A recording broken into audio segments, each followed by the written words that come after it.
good morning, 12th class. Welcome to online chemistry class. Dear student, अब पढ़ाने से पहले बेटा मैं आपको टॉपिक को स्टार्ट करूं।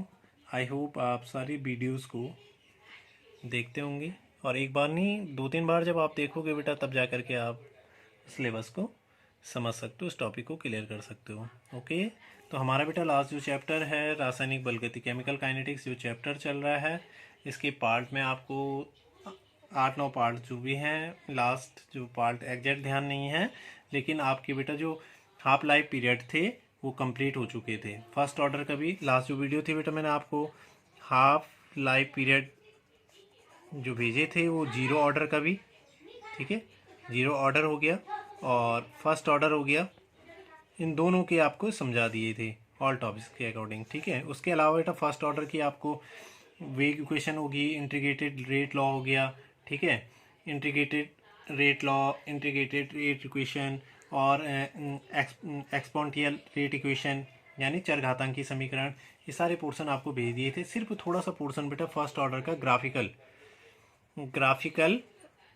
ग्राफिकल रिप्रेजेंटेशन थोड़ा रह रखा है समझाने के लिए, वो मैं आपको आगे बताऊंगा। आज हम today's we are in discussing about a very important and new topic, ठीक है। इसका प्रेशर चेंजेस प्रोसेस मतलब दाब परिवर्तन विधि।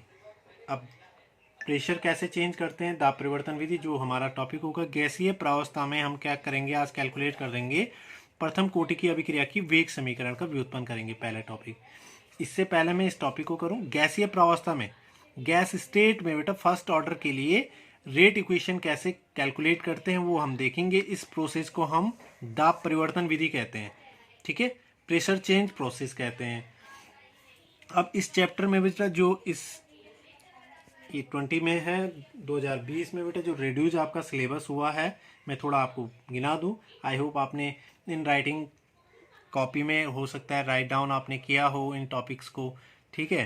तो ये टॉपिक्स आपको फिलहाल नहीं पढ़ने हैं, ठीक है, क्योंकि ये सिलेबस हमारा जो हुआ है। एक देखो अभिक्रिया का संघटन सिद्धांत, कोरिजन थ्योरी ऑफ, ठीक है, कोरिजन थ्योरी ऑफ रिएक्शन, अभिक्रिया का संघटन सिद्धांत जो है, एक्टिवेशन एनर्जी जो है, संक्रियण ऊर्जा और आर्यनीयस समीकरण, इनसे रिलेटेड क्वेश्चन, ये जो भी ऑल टॉपिक्स हैं बहुत इंपॉर्टेंट टॉपिक थे बेटा, बहुत बार आते थे ये पोर्सन तो 2-2, 3-3 मार्क्स में, क्योंकि आपका ये 5 मार्क्स का चैप्टर है। इससे बेटा 5 नंबर का क्वेश्चन जो पीछे लास्ट क्वेश्चन बनते वो इससे भी बनते थे, ठीक है, 5 मार्क्स के क्वेश्चन इससे बनते थे। तो ये टॉपिक्स नहीं पढ़ने हैं बिकॉज ये टॉपिक्स आपके रिड्यूस हो चुके हैं, ये रिड्यूस पोर्शन है, ओके। तो इनकी वीडियोस में फिलहाल आपको अपलोड नहीं करूँगा, इनकी वीडियोस नहीं भेजूंगा, भले आपने इन राइटिंग कर दिए हो, नॉट एट ऑल। तो ये फिलहाल आपको नहीं पढ़ने। तो हम टॉपिक को स्टार्ट करते हैं। तो कैसे इस पोर्शन को हम आगे कैलकुलेट करेंगे, सपोज दैट एक इक्वेशन मान लेते हैं। सपोज माना एक अभिक्रिया है बेटा ए गिव्स बी प्लस सी, और ये सारे क्या हैं, गैस स्टेट में है, गैसीय प्रावस्था में करना है ना, तो ये मान लो आपके गैस स्टेट में है, ओके। ये सारे गैस स्टेट में है। अब ये वो इक्वेशन है जिसके लिए हमने क्या करना है भाई, रेट इक्वेशन को डेरिवेशन करनी है, रेट इक्वेशन निकालनी है, ठीक है। तो इसके लिए क्या लिख लेते हैं हम कि माना जो रिएक्टेंट है, रिएक्टेंट ए, ठीक है, का हम क्या लेते हैं बेटा, इनिशियल कॉन्सेंट्रेशन लेते थे ना पहले रेट इक्वेशन निकालने के लिए इंटीग्रेटेड रेट लॉ में। यहाँ हमने क्या लेना है, प्रारंभिक वाष्प दाब, ठीक है। इसका हमने क्या लेना है, इनिशियल वेपर प्रेशर, प्रारंभिक वाष्प दाब, वाष्प दाब क्या है, मान लो पी आई, प्रारंभिक वाष्प दाब क्या है पी आई, और कुल वाष्प दाब टोटल, कुल वाष्प दाब क्या है पी टोटल, और जो इसके कंपोनेंट है A B C, component A B C, ठीक है, के वाष्प दाब क्रमशः तब क्या हो जाएंगे, पी ए का एक जो ए का है उसका क्या हो जाएगा पी ए, बी का क्या हो जाएगा पी बी, और सी का क्या हो जाएगा पी सी। और इनिशियल कॉन्सेंट्रेशन मान लो पी आई है, टोटल कॉन्सेंट्रेशन नहीं सॉरी वेपर प्रेशर मान लो कुल का पी टोटल है, और जो कंपोनेंट है ए बी सी इनका जो वाष्प दाब होगा, ठीक है, इनका जो वेपर प्रेशर होगा मान लो P A P B P C है क्रमशः। तो एक आता है बेटा आंशिक दाब नियम से, पार्शियल प्रेशर जो लॉ था आंशिक दाब नियम से 11th पोर्शन में आपने पढ़ा होगा, ठीक है। तो आंशिक दाब नियम क्या कहता है, P total is equal to, कि पी टोटल यानी किसी गैसीय विलयन का जो कुल वाष्प दाब होगा घटकों के आंशिक वाष्प दाबों के योग के क्या होता है, बराबर होता है। जो उनके पार्शियल वेपर प्रेशर होते हैं उनके एडिशनल, उनके sum of the partial pressure of components उनके योग के बराबर होगा। तो इसलिए P A plus P B plus क्या हो जाएगा, पी सी। इक्वेशन इसको मान लेंगे फर्स्ट, ठीक है। अब टेकन टाइम टी लिया हमने, मान लो सपोज दैट टी समय बाद जो रिएक्टेंट है ए के एक्स मोल में क्या होंगे, एक्स एटीएम। अब एक्स मोल की जगह क्या आएगा, एटीएम दाब हो रहा है ना, तो दाब को एटीएम में लेंगे, प्रेशर है एटीएम में, कि क्या आ जाए, कमी आ जाए। भाई कमी होती है ना रिएक्टेंट में, रिएक्टेंट में कमी होगी तो प्रोडक्ट में क्या होगी, वृद्धि होगी, ठीक है। यहाँ कमी होगी वहाँ वृद्धि होगी। तो एक्स एटीएम की कमी हो तब बी सी, तब बी यानी जो रिएक्टेंट है बी और सी, इनमें एक्स एटीएम की क्या हो जाएगी, वृद्धि होगी। बी और सी में क्या होगी, एक्स एटीएम की ही क्या होगी, वृद्धि हो जाएगी, वृद्धि होगी। अब वो किस प्रकार से होगी, देखो इस इक्वेशन से समझो। ये थी equation, A gas gives B gas C gas plus C gas, ये था ना। तो taken time T is equal to 0 में इसका प्रारंभिक जो वाष्प दाब था, initial vapour pressure P I, तब इसका क्या रहा होगा 0 और इसका भी क्या था 0, ठीक है। Taken time T is equal to T में कुछ टेकन टाइम लिया टी समय, इसके कितने मोल की कमी होगी, इसमें माइनस पोर्शन लग जाएगा, एक्स एटीएम की क्या होगी, कमी हुई। इसमें प्लस एक्स एटीएम की क्या होगी, वृद्धि होगी। और इसमें भी प्लस एक्स एटीएम की क्या हो जाएगी, वृद्धि हो जाएगी। भाई प्लस में ऐड हो रहा है, इसमें कमी को, ये माइनस कमी को दिखा रहा है। क्लियर हो गया ना। तब हम क्या, इक्वेशन सेकंड क्या बन जाएगी कि पी ए, इसके लिए जो इसका वाष्प दाब था, रिएक्टेंट का वाष्प दाब, ये पी ए इजिकल टू क्या होगा, पी आई माइनस एक्स हो जाएगा, ये होगा ना, P I minus X. P B is equal to, ये पी बी इजिकल टू क्या होगा इसके लिए, 0 माइनस एक्स यानी 0 हो जाएगा, सॉरी एक्स हो जाएगा, 0 माइनस एक्स यानी एक्स हो जाएगा। और पी सी इजिकल टू क्या होगा, 0 माइनस एक्स यानी एक्स हो जाएगा। Clear, P A is equal to P I minus X, ठीक है। तो इक्वेशन सेकंड निकल जाएगी। देखो किस तरह से पोर्शन निकलेगा।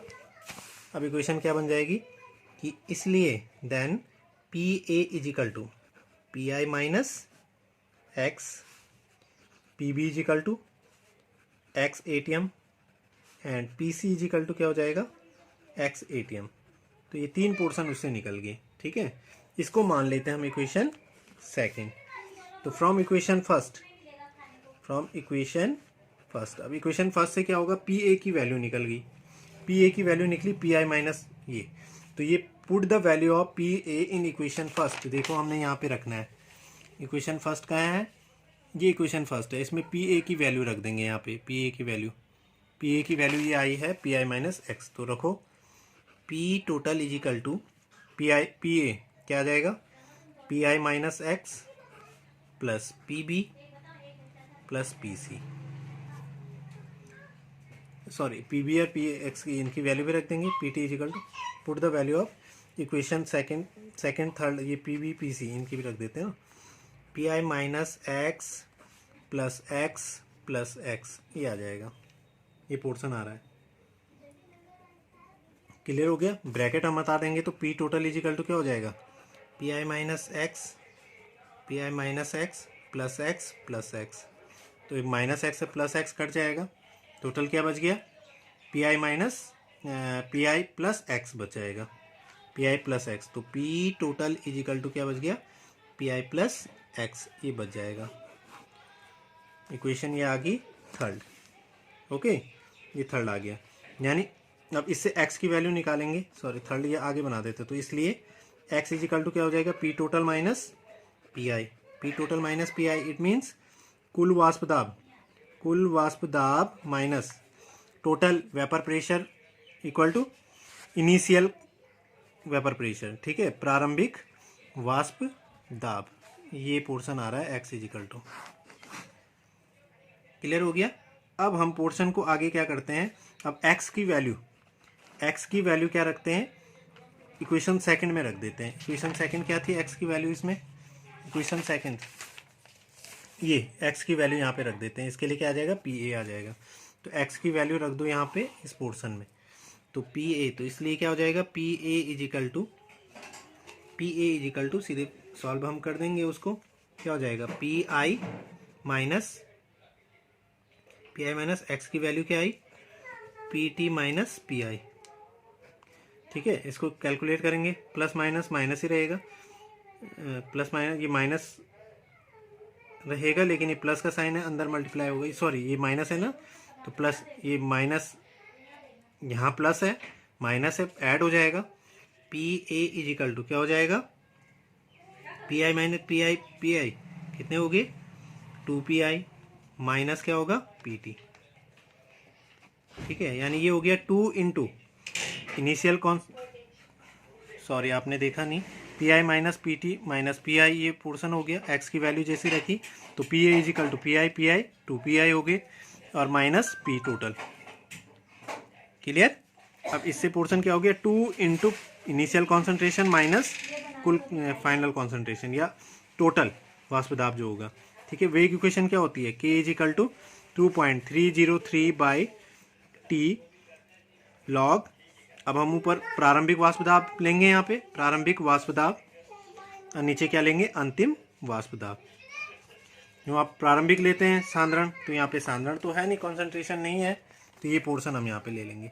तो रख देंगे, क्या हो जाएगा, K is equal to 2.303 by T log PI minus PI बटे PA। तो K is equal to 2.303 by T log PI, same portion रहेगा, और PA की वैल्यू क्या आई है, 2PI माइनस PT। तो 2PI माइनस P टोटल। तो ये पोर्शन इसके लिए क्या होगा, कैलकुलेटेड हो जाएगा। तो आई होप ये आप दाब परिवर्तन विधि द्वारा गैसीय प्रावस्था में कैसे पोर्शन को निकालते हैं बेटा, आई होप आप समझ गए होंगे। इसके लिए कई बार क्या पोर्शन होता है कि कोई इक्वेशन दे रखी है, जैसे सपोज दैट कि इस अभिक्रिया के लिए 2A गैस, ये गैसीय अवस्था में 2B gas plus C gas के लिए गैसीय प्रावस्था में क्या करो, रेट इक्वेशन वेग समीकरण का क्या करो, डेरिवेशन करो, निकालो। तो तब पोर्शन हमने यहाँ कहाँ चेंज करते हैं, इसमें 2A पोर्शन लिखा है ना, तो इसमें कितने की वृद्धि हो जाएगी, 2x की कमी होगी ना। तो इसके लिए प्रारंभिक यदि अगर हमने PI लिया है तो यहाँ क्या होगा, 2x की क्या होगी, 2x की क्या हो जाएगी, कमी होगी। ठीक है, 2x की कमी हो जाएगी माइनस 2x। इसमें वृद्धि कितनी, पहले तो 0 था, यहाँ भी 0 था, इसमें कितनी कमी हो जाएगी, 2x की वृद्धि होगी, प्लस इसमें ओनली x की वृद्धि होगी। तो तब इसके लिए PA इज इक्वल टू क्या निकलेगा, PI minus 2x, PI minus 2x। और इसके लिए PB इज इक्वल टू क्या निकलेगा, 2x ओनली, और PC इज इक्वल टू क्या निकलेगा, x ओनली। तो आई होप आप समझ गए होंगे। और सेम पोर्शन में जब ये तीनों वैल्यू निकल गई तो सेम पोर्शन को हम यहाँ से इसी तरह से आगे कैलकुलेट करेंगे, तो हमारे लिए क्या निकलेगी, वहाँ भी एक वेग इक्वेशन निकल जाएगी।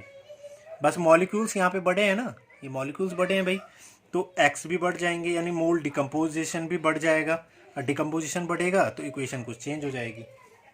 क्लियर। तो ये पोर्शन समझ गए होंगे, है ना। इसी में आगे हम नेक्स्ट टॉपिक को ऐड करते हैं, कुछ न्यूमेरिकल पोर्शन है, थोड़ा इस पोर्शन को आगे देखेंगे हम नेक्स्ट टॉपिक। ओके, तो आई होप ये समझ गए होंगे। आगे हम नेक्स्ट टॉपिक देखते हैं। पोर्शन है, न्यूमेरिकल पोर्शन है केमिकल काइनेटिक्स का, और बहुत इंपॉर्टेंट है बेटा ये दोनों पोर्शन, दोनों। अभी फिलहाल मैं दो इक्वेशन को, इन दोनों टॉपिक्स को बता रहा हूँ, दोनों क्वेश्चन को बता रहा हूँ।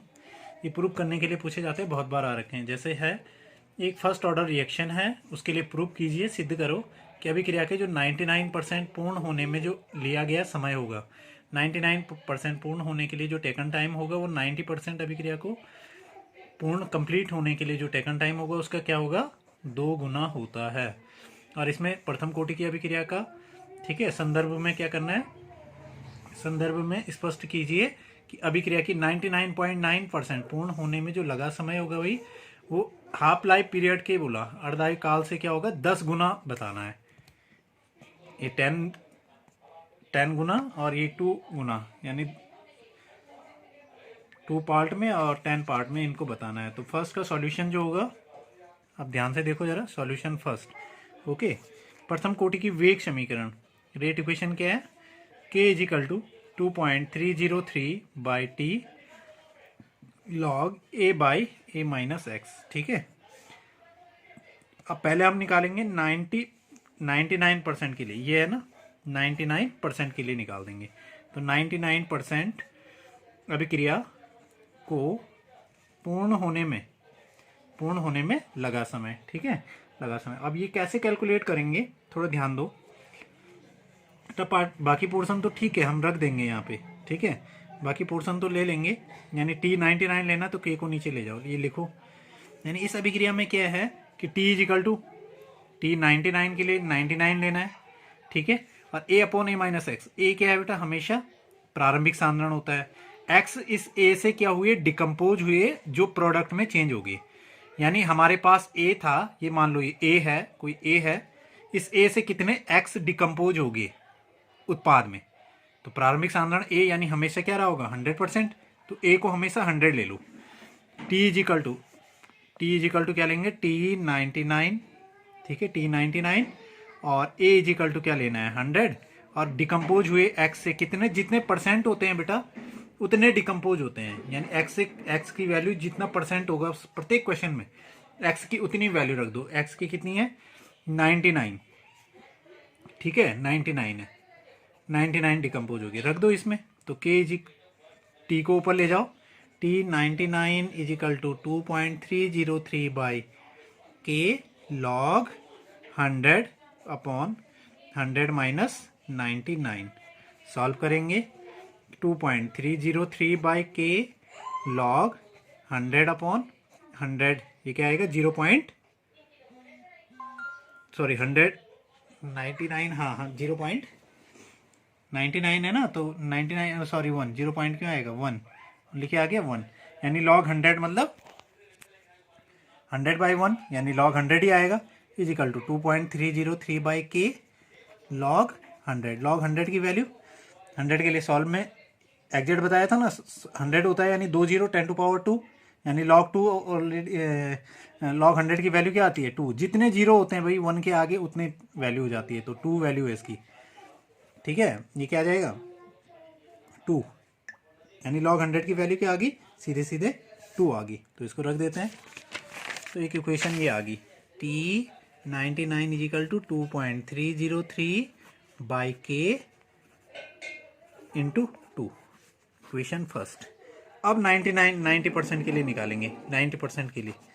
तो T90 इज इक्वल टू क्या हो जाएगा, 2.303 by K log 100 upon 100 minus 90। इसको सॉल्व करेंगे, 2.303 बाई K लॉग 100 अपॉन 10, 0 से 0 कैंसिल हुआ, 1 अपॉन 10 यानी लॉग 10 हो गया। 2.303 बाई K लॉग 10, लॉग 10 की वैल्यू 1 होती है, तो 2.303 बाई K इंटू 1, यानी यही आएगा 2.303 by K T90 equation second. Clear, तो एक इक्वेशन ये आ गई और एक इक्वेशन ऊपर आ गई, 2 इक्वेशन आ गई। क्लियर पोर्शन में। अब हम क्या करेंगे, from equation second divide by 1, यानी सेकंड को डिवाइड कर देंगे 1 से। तो इक्वेशन सेकंड क्या है, लॉग 10 इज इक्वल टू क्या होता है, 1 है, लॉग 10 इज इक्वल टू 1 होता है। 100 इज इक्वल टू, एक जीरो है ना, तो वैल्यू 1, 100 होगा 2, तो डिवाइड कर देते हैं इसको। तो डिवाइड कैसे करेंगे, लॉग समीकरण फर्स्ट ये है, T99 by T90 is equal, T99 क्या है देखो, 2.303 by K into 2 divide by ये है 2.303 बाई K। ये कैंसिल हो जाएगा, ये सारा कैंसिल हो गया, अब बच गया ओनली आगे T2। तो T99 by T90 is equal to 2। अब इसको आगे ले जाओ, तो T99 is equal to 2 into क्या हो गया, T99। देखो प्रूव हो गया। इसका मीनिंग यानी 90 सॉरी कि 99% अभिक्रिया को पूर्ण होने में लगा समय 90% अभिक्रिया के पूर्ण होने में लगे समय का कितना गुना हो रहा है? कितना गुना हो रहा है? देखो मल्टीप्लिकेशन 2 गुना होता है। क्लियर? अब सॉल्यूशन हम देखेंगे सेकंड का। सेकंड में क्या बोल रहा था वो जरा क्वेश्चन को देखो, चेक करो। 99% अभिक्रिया को पूर्ण होने में लगा समय 99 के लिए निकालना है। ठीक है, 99% को पूर्ण होने में लगा समय हम निकालेंगे। वो कैसे निकाल देंगे पोर्शन को, वो सॉल्व हम आगे करेंगे। देखो तो कर देते हैं उसको सॉल्व 99 के लिए। तो k is equal to 2.303 by K sorry T log a upon a minus X, यानी x इजिकल टू क्या रखेंगे इसमें, तो k is equal to sorry t क्या रखेंगे, कितना 99.9% अभिक्रिया को पूर्ण होने में लगा समय। तो t 99.9 इजिकल टू 2.303 बाई के नीचे आ जाएगा और लॉग a यानी 100 बाई 100 माइनस क्या लेंगे 99.9। a बोला है ना, हमेशा 100 ले लेते हैं। तो 100 में से 90 सॉल्व करो अब 2.303 बाई के लॉग 100 बाई 100 माइनस 99.0.1। अब इसे सॉल्व कर देंगे। इसको आगे देखो बेटा कैसे सॉल्व करते हैं। 2.303 बाई के लॉग, अब देखो थोड़ा लॉन्ग लगेगा भले, तो ये सॉल्व करेंगे। 100 को क्या लिख सकता हूँ मैं 10 टू पावर 2 और 0.1 को क्या लिख सकता हूँ 10 टू पावर माइनस, पॉइंट के बाद एक संख्या है -1। सॉल्व करो 2.303 बाई के लॉग ऊपर 10 टू पावर 2 है, ये ऊपर से ऊपर गया तो क्या हो गया इंटू 10 टू पावर 1 हो गया। अब मल्टीप्लाई होने पे घातें क्या हो जाती हैं, जुड़ जाती हैं। तो 2.303 बाई के लॉग 10 कॉमन हो गया, 10 टू पावर 2 प्लस 1 ये होगा 2 प्लस 1 यानी 3। तो ये हो जाएगा 2.303 बाई के लॉग 10 टू पावर 3। अब लॉग 10 टू पावर 3 का मीनिंग क्या हो गया आगे हम देख लेंगे। लॉग 10 टू पावर 3 2.303 बाई के लॉग 10 टू पावर 3, इसका मीनिंग एक फॉर्मूला था ना, लॉग m की पावर n इजिकल टू क्या होता है n आगे आ जाता है n लॉग m लिख सकते हैं। तो 2.303 बाई के 3 इंटू ये 3 लॉग 10। अब 3 लॉग 10 का मीनिंग हो गया यानी 2.303 के, क्योंकि इतनी वैल्यू निकालते हुए लॉग 10 का मान हमें पता है कितना होता है, लॉग 10 की वैल्यू 1 होती है। तो इंटू क्या कर देंगे 3 इंटू 1 यानी 3 आ जाएगा। तो 2 पॉइंट देखो मैंने पूरा सॉल्व किया है इंटू 3। अब इसे कर देते हैं 3 2 जा 3 3 जा 9, 3 0 का 0, 3 3 जा 9, पॉइंट का पॉइंट, 3 2 जा 6, ये आ गया बाई के, ये आ गया T 99.9 इक्वेशन फर्स्ट। अब क्वेश्चन में क्या था कि इसका लगा समय अर्ध आयुकाल का 10 गुना होता है। तो फर्स्ट ऑर्डर का हाफ लाइफ पीरियड क्या होती है T 1/2 is equal to 0.693 by K, equation second. अब डिवाइड कर देंगे इसको, अब इसे डिवाइड कर देंगे equation first divide by second. Equation first को सेकंड से डिवाइड कर देंगे तो ये हो जाएगा T 99.9 divide by T 1/2 is equal to 6.909 by K by ये लिख लेंगे 0.693 बाय के से तो के कैंसिल हो गया। अब आगे ये T 99.9 by T 1/2 is equal to 6.909 by 0.693। अब इसको डिवाइड करेंगे बेटा तो ये लगभग पॉइंट में आएगा समथिंग आएगा ये 9.96 समथिंग 9.96 यानी एवरेजन 10 लिख सकते हैं इसको, है ना T 1/2। तो ये आ गया। अब इसको ऊपर ले जाओ तो T 99.9 इजिकल टू 10 इंटू क्या हो गया T 1/2। तो ये प्रूव हो गया, दैट्स इट। इट मीन्स कि 99.9% अभिक्रिया को पूर्ण होने में लगा समय प्रथम कोटि की अभिक्रिया की अर्धायुकाल का कितना गुना, 10 गुना होता है। That's a proof. ओके, तो ये 2 क्वेश्चन समझ में आ गए होंगे बेटा। ऐसे कई बार 3 गुना वाला क्वेश्चन भी है, मैं आगे देखूंगा। 2-3 क्वेश्चन है इस तरह से, जिनमें इसी तरह से गुना गुना प्रूफ करने के लिए हैं, तो मैं इनको आगे सॉल्व करके आपको बताऊंगा। Thank you.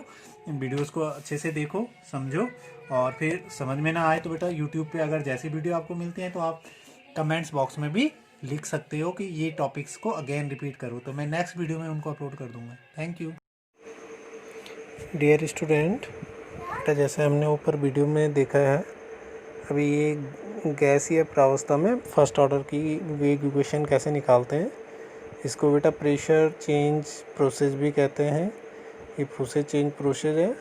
इसमें हमने जैसे कंसंट्रेशन लेते हैं, कंसंट्रेशन की जगह वेपर प्रेशर लेना है, इनिशियल और फाइनल कंसंट्रेशन। ठीक है, ये पेज में सारा शो हो रहा है। फिर उससे एक्स की वैल्यू निकल जाएगी। ठीक है, P T minus P I. P T is कुल वाष्प दाब, इनिशियल वाष्प दाब, इसका हो गया। फिर एक्स की वैल्यू पुट करेंगे, इस पेज पे शो हो रहा है। फिर एक्स की वैल्यू से इसका फाइनल वाष्प दाब निकलेगा, और उसको वेग इक्वेशन में बेटा पुट करेंगे तो इक्वेशन बन जाएगी K is equal to 2.303 by T log P I by P A. फिर पी ए का वैल्यू हो जाएगी 2 P I minus P T. तो ये इसके लिए गैसीय प्रावस्था में वेग समीकरण निकल जाएगी। इस प्रकार से अनदर न्यूमेरिकल पोर्शन भी दे रखा है, वो आपके सामने शो है। ठीक है, द नेक्स्ट पेज पे उस क्वेश्चन को सॉल्व कर रखा है। किस प्रकार से उस क्वेश्चन को सॉल्व हम करेंगे, क्योंकि उसमें 2A रिएक्टेंट है, 2B प्रोडक्ट और C प्रोडक्ट है। तो 2A के लिए बेटा 2x मोल डिकम्पोज होंगे T टेकन टाइम में, और Tx ATM की B में क्या होगी, वृद्धि होगी। ठीक है, तो इस प्रकार से इसको हम आगे सॉल्व करते हुए वेग इक्वेशन को निकाल सकते हैं x की वैल्यू पुट करके। ठीक है, तो इसके लिए पी ए की वैल्यू जो आएगी 3 P I minus 2 P T, ये वैल्यू आ जाएगी, और उसको पुट करेंगे हम K is equal to 2.303 upon 2 log प्रारंभिक जो वाष्प दाब होगा उसका इनिशियल, और अंतिम जो वाष्प दाब होगा फाइनल। ठीक है, तो उसमें हम वैल्यू पुट करेंगे तो हमारे लिए क्या बन जाएगी, इस क्वेश्चन के लिए वैल्यू रख के वेग इक्वेशन बन जाएगी। द लास्ट पेज, अब कुछ न्यूमेरिकल पोर्शन आगे था, जैसे फर्स्ट क्वेश्चन ऊपर वीडियो में समझा रखा है। कहीं भी जो परसेंटेज होता है बेटा उसे हम एक्स की वैल्यू ले लेते हैं, और इनिशियल जो कंसंट्रेशन है उसे 100 मान के क्वेश्चन को सॉल्व करते हैं। तो ये प्रूव करने के लिए क्वेश्चन था कि इसमें दोगुना कैसे बताएंगे हम, 2 गुना किस प्रकार से हो जाता है, तो क्वेश्चन को सॉल्व आसानी से कर सकते हो। तो इस प्रकार से बेटा ये लास्ट में पेज में शो भी हो रहा है। ठीक है, T99% कि जो लगा समय होगा T90% के 2 गुना हो जाता है, बिकॉज वो वैल्यू कट जाएगी तो आगे 2 ही शेष रहेगा। लॉग को सॉल्व करते हुए तो ओनली 2 आगे पोर्शन में आया है, उसको आगे मल्टीप्लाई करेंगे तो 100 हो जाएगा। ठीक है, और इसके बाद हमारा एक लास्ट क्वेश्चन और था, 99% अभिक्रिया को पूर्ण होने में लगा समय अर्धायुकाल का क्या होगा, 10 गुना होता है। तो इसमें x की वैल्यू देखो, जैसे 0.99 है वो रखी है, तो उसको पुट करते हुए वैल्यू को रखा है हमने, तो उसको सॉल्व किया तो k इज इक्वल टू निकल गई एक इक्वेशन। दूसरी इक्वेशन अर्धायुकाल है, उन दोनों को सॉल्व किया तो लगभग 9.96 होगा, लगभग 10 गुना उसे ले सकते हैं, तो इससे प्रूव हो जाएगा। ठीक है, वीडियो में समझा रखा है। Thank you student.